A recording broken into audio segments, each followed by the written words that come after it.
종교가 원래 하나일 수밖에 없는 게요. 그렇게 생각하셔야 돼요. 성인들이 파견되는 곳이 하나예요. 성인들이 파견되는 자리가 하나고 배우는 게 하나예요. 양심 전문가들일 뿐이에요. 그냥 이렇게 편하게 생각하셔야 돼요. 지금 너무 과거의 질곡에서 보는 거예요. 양심 전문가들이 온 우주에 파견되는 겁니다. 관세음 보살이 28천을 다 돈다. 뭐 도교에서는 뭐 저기 북극성의 그 신들이 9천응원 외성부와 천존이 36천에 낮춘다. 이게요. 뭔 소리냐면 온 우주 생명체 있는 곳엔 다 가서 도덕을 가르쳐 줘야 돼요. 이게 성인들의 책임이에요. 보살, 군자 뭐 아무튼 다 거기 나오는 자리가 둘일 수가 없어요. 우주에서. 그리고 제가 실제로 그럼 이 양반들이 가르치는 내용이 다른가 같은가를 20년간 연구해 봤는데 같다는 결론만 나잖아요. 그건 제가 강의 다 유튜브에 다 올려드렸으니까 참고해 보시고. 같습니다. 그 내용을 우주에서 더 인류 중에 생명체 중에 제일 양심을 더 판 사람들이 있죠. 그분들이 있는 곳이 천국이고 제가 늘 주장하지만 극락이고 그럼 거기에서 천국 극락에서 이렇게 양심 즐기며 그냥 있을 수 있냐는 거죠. 양심이라는 걸 모르시면 이 말이 가능한데 천국에서 자기들 복락 누리고 있을 거 아니니까 극락 간 사람들은 그게 안 맞는 소리인 게 양심이라는 물건은 그렇게 안 돼 있어요. 양심은요, 여러분이 아무리 좋은 집 살아도요, 뉴스에 누구네 그 찢어지게 가난해서 자살했다더라 그 얘기 들으시면 찜찜하게 돼 있어요. 즉, 천국에 사는 양심 전문가들이 저 천국이 너무 좋아요. 저기 지구인들 고생하든지 말든지 모르겠습니다는 천국에서 쫓겨나죠. 이해되세요? 그 모순적인 발상이에요. 이런 얘기를 누가 안 해주니까 자꾸 욕망만 자극해요. 여러분 천국 갑시다, 천국 갑시다. 근데 그 책무에 대해서는 얘기를 안 해준다고요. 누리는 어떤 자꾸 그런 혜택에 대해서만 얘기를 하지 거기 가려면 뭘 해야 되고 간 사람들이 뭔 책임을 지고 있는 한 마리 어린 양만 그 목구에도 가슴이 찢어진다는 예수님 마음이라면요. 예수님이 천국에 이렇게 편하게 계실 수가 있겠습니까? 지구에서 중생들이 지금 돈 때문에 자살하고 인간이라는 그 고귀한 존재가 돈 때문에 뭐 때문에 욕망 때문에 이렇게 생을 포기하고 남을 해치고 이렇게 살고 있는 모습을 보면서 그래도 난 저기 안 있으니까 괜찮다라고 생각한다면 그 자리를 유지할 수 있을까요? 천국을? 이게 모순이라는 걸 아시면요. 간단해요. 이 성인들이란 존재는 천국에 갔건 뭐 어쨌건 천국에서 다 왔는지 모르겠지만 양심 전문가들이 둘이 아니고 우주의 양심이 둘이 아닌데 양심은 둘이 아닙니다. 어느 철학책 연구에도 똑같은 소리밖에 안 해요. 너가 싫은 거 남한테 하지 마라. 그거 제일 전문가들이 우주에 있는데 나라면 지구에서 고생하고 있는데 천국에서 웃고 있으면 싫겠다. 편하게 즐기고 있으면 싫겠다는 생각 드시죠? 그럼 지구 가서 도와야 되는 겁니다. 그래서 성인들이 계속 오는데 대한민국으로 온 성인이 있고 인도로 간 성인이 있고 그러면 그 성인들이 처음 거기 태어나서 뭐 하겠어요? 그 지역 문화 연구하는 게 첫째예요. 왜냐하면 그 언어, 그 지역 사람들한테 양심 전파하려고 파견된 거지. 대한민국으로 파견됐겠죠. 인도로 파견 안 됐겠죠. 담당이 대한민국 담당이면. 그럼 인도로 간 양반은 인도 문화를 연구해서요. 인도인들이 받아들일 수 있는 수준에서 양심을 얘기해야 돼요. 그러니까 그 태어난 나라의 문화 수준이 너무 떨어지면 성인도요. 되게 초등학교 교리밖에 얘기를 못 해요. 왜냐하면 떨어진 사람들한테 대학 교리를 얘기할 수는 없거든요. 근데 태어난 곳이 한 고등학생들 수준이 된다면 대학 교리를 얘기해도 되고 대학원 얘기까지 해도 돼요. 이런 식으로 그 지역 문화 수준을 봐야 성인이 어떻게 거기서 도를 폈는지를 알 수가 있어요. 그리고 그 문화 수준이요. 예수님 같이 태어났더니 여호와를 믿고 있고 원죄를 믿고 있는 측이면 가가지고 원죄가 없다는 말 해봤자 씨알도 안 먹혀요. 원죄 때문에 우리가 이렇게 고생한다고 믿고 있는 문화권 태어나시면 여러분 어떻게 보살도 하실래요? 거기서. 이제 하나님만 믿으면 하나님만 바로 만나면 원죄가 사해진다라고 가르쳐야지 거긴 믿지. 원죄가 본래 없다 이런 말은 어차피 씨알도 안 먹힌다. 근데 인도 문화권에 가면요. 원죄가 본래 없다라고 해야 더 좋아해요. 만물이 공하다 하면 좋아해요. 이게 그 문화권 맞춰서 설법을 해야 됩니다. 똑같은 사안을 가지고 죄를 사하노라라고 가르쳐야 될 때도 있고 어떤 때는 죄가 본래 공하다라고 가르쳐야 될 때 알아듣는 수준이 천차예요. 소크라테스 같이 아테네에 태어나면 로고스를 가지고 아주 합리적인 얘기를 해줘야만 따라요. 만약에 또 중국 같으면 선문답을 잘 날려야 따라요. 뭐가 좀 있어 보여야 따라요. 시적으로 표현해야 따르지 논리적으로 드라이하게 얘기하면 싫어요. 근데 석가모니는 정말 논리적으로 얘기한 분이에요. 초기불경 보시면 정말 재미없습니다. 논리적인 얘기만, 지당한 얘기만 계속하고 계세요. 그 똑같은 불교인데 그 선사들인데 중국에 태어난 스승들은 선문답을 날리고 거의 시를 쓴단 말이죠. 그래야 사람들한테 감흥이 간다고 또 본단 말이죠. 이게 다 달라요. 그래서 그런 점을 다 실전보살도 입장에서 보면요. 딱 보고 나랑 다르니까 거부하는 게 아니라 그 지역은 도대체 어쨌길래 이런 설법이 나왔지? 이걸 먼저 봐야 돼요. 그 지역 문화를 먼저 봐야 돼요. 그 다음에 뭐냐면 그 지역 사람들이 로고스를 어느 정도 받아들일 만한 수준이었는지도 봐야 되고 그 성인이 그리고 그걸 통해서 표현된 자료를 가지고 성인들은 실제 어디까지 그 성인이나 군자나 보사들 로고스를 읽어내고 있었는지 즉 양심 전문가 중에 고수인지 중수인지 하수인지도 또 파악해야 돼요. 이게 쉬운 얘기가 아니에요.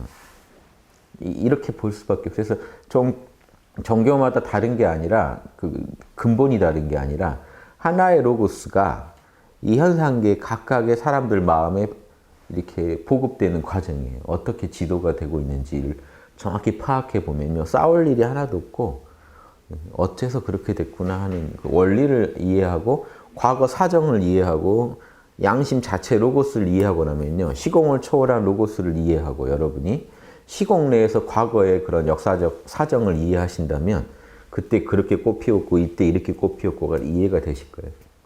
그럼 지금 우리는 어떻게 해야 되냐? 그러면 전 세계 문화가 단일화되어 있는 시대예요. 이때 꽃피우면요. 양심이 꽃피우면 전 지구를 다 밝힐 수도 있어요.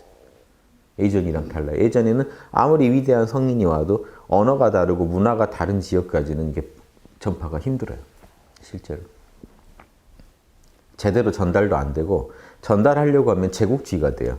문화가 다른데 다른 문화가 한 문화를 갖다가 자기들 문화를 강요해야 되니까 문화적인 제국주의 형태로밖에 보급이 안 돼요. 그러면 양심이 보급되는 게 아니라 내용은 양심인데 보급하는 방식이 되게 폭력적이 되겠죠. 그런데 이런저런 과정 다 거쳐서 지금은 폭력적이지 않아도 전 세계가 지금 하나의 문화를 즐길 수 있는 수많은 폭력이 이미 오고 갔죠. 그러고 났더니 아무튼 나쁜 것 중에도 좋은 게 있다고 그러고 났더니 신나게 세계가 싸우고 막 하더니 어느덧 세계가 같은 문화를 쓰고 있게 됐어요. 지금. 이게 얻기 힘든 희귀한 경험입니다. 인류가 지금 지구적으로. 이때를 이용해가지고 만약에 전 세계인이 알아들을 수 있는 보편적인 도덕을 유튜브든 뭐든 그런 인터넷 통해서 퍼뜨린다면요. 전 지구가 같은 생각을 할 수도 있는 시대랍니다. 문화가 크게 안 달라요. 다 맥도날드 먹고 있고 다 같은 치킨, 같은 스마트폰, 같은 장비들을 다 쓰고 같은 차. 그러니까 이게 이 설법할 때 비유를 들어도 다 이해할 수밖에 없다고요. 예전 같으면 어느 한 문화권만 이해할 수 있는 비유가 지금은 다 통할 수도 있고. 아무튼 이 아주 혹입니다. 그래서 우주가 이런 시대에 맞아서 도덕을 퍼뜨리려고 작정하신 것 같고 그게 예언으로 자꾸 전해오는 게 개벽론이에요. 뭔가 개벽이 날 거다. 인류가 이번에 한번 업그레이드 될 거다. 기독교는 예수님이 와서 한번 지상천국 만들 거다. 그리고 불교는 무슨 미륵이 와서 용화 세계를 지상에 만들 거다. 각 종교마다 있죠. 동양은 우리나라는 또 개벽론이라는 게 계속 이번에 인류 문명이 업그레이드 된다. 개벽은 별게 아니라 업그레이드가 한번 일어나. 업그레이드라는 게 다른 게 아니라 도덕 문화가 한번 퍼지는 거 아닐까요? 양심에 대해서 더 이해하게 되는 세상. 왜냐하면 종교만 가지고 있으면 지금 다 싸워요. 서로 다 공격하게 돼 있고 종교에 한번 세뇌가 크게 되신 분은요. 양심으로 못 돌아옵니다. 이게 안타까운 거예요. 종교를 경계하는 게 이거예요. 자기가 믿는 걸 무조건 양심이라고 생각하는 문제가 있어요. 악인들도 범죄자도 내가 한 게 옳은 거라고 생각하려는 경향이 있습니다. 사람은 다. 하느님이 사람한테는 무조건 너는 선을 지향해라라고 프로그램을 심어놨더니 오류가 일어나는 게 뭐냐면요. 자기가 하는 짓을 선이라고 착각해버리고 합리화하면서 걸어가려는 경향이에요. 그러니까 나쁜 짓 했으면 나쁜 짓 했다는 거 알고 가야 되는데 사람은 선을 하라고 명령이 돼 있으니까 내가 하는 그게 선이라고 믿어버리려고 하는 경향이 있어요. 요거 잘 아셔요. 그러니까 종교가 조금만 건드려주면 사람들은요, 양심적이 되는 게 아니라 금방 자기가 믿는 것을 선이라고 양심이라고 착각해버린 현상이 일어나요. 그리고 믿어버리기 때문에 남들이 어떻게 깨줄 수도 없어요. 그 사례도 하나 말씀드리는 게, 종교가 무서워지면요, 북한 보고 여러분 이상하다고 하시지만 북한 이상의 일들이 지금 남한 도처에서 일어나고 있어요. 자기가 모시는 교주를 중심으로 해서 목숨도 내놓을 기세로. 인간이 어떻게 저렇게까지 하지? 저도 납득이 안 돼요. 내 눈앞에 펼쳐지니까 안 믿을 수도 없고. 그러니까 종교가 양심을 밝히는 쪽으로 도와주면 선입니다. 종교는. 원래 그 목적으로 종교가 나온 건데, 종교가 한 개인을 편협하게 만들고 가족으로부터 멀어지게 만들고 사회를 버리게 만들고요. 자기들만의 믿음에 빠져들게 만든다면 그거는 무지와 아집이 커진 거지, 절대 지혜와 자비가 커진 게 아니고 황금률이 구현된 게 아니에요. 무조건 황금률을 가지고 기준을 하셔서 황금률 잘하라고 종교가 나온 거지, 신앙에 빠져서 내가 더 열심히 믿는다는 걸 입증하려다가 산으로 가요. 저는 그런 상담을 많이 받았습니다. 교회분들한테. 자꾸 옆에 사람이 내가 더 신앙이 더 높다고 자꾸 자랑한다는 거예요. 그런데 뭔가 그 이적이 일어나니까 안 믿을 수도 없고, 그런데 그건 꼴보기 싫고, 예수님이 이렇게 하라고 시켰나 싶고, 그래서 저한테 상담을 해요. 제가 그랬어요. 황금률 잘하는 게 예수님 마음에 드는 양반이지, 예수님이 내 기도를 다 들어준다든가 그건 다 욕심입니다. 예수님이 여러분 원하는 욕망 들어주는 분입니까? 아니면 여러분한테 양심 황금률 하라고 가르쳐준 분입니까? 사랑하라고.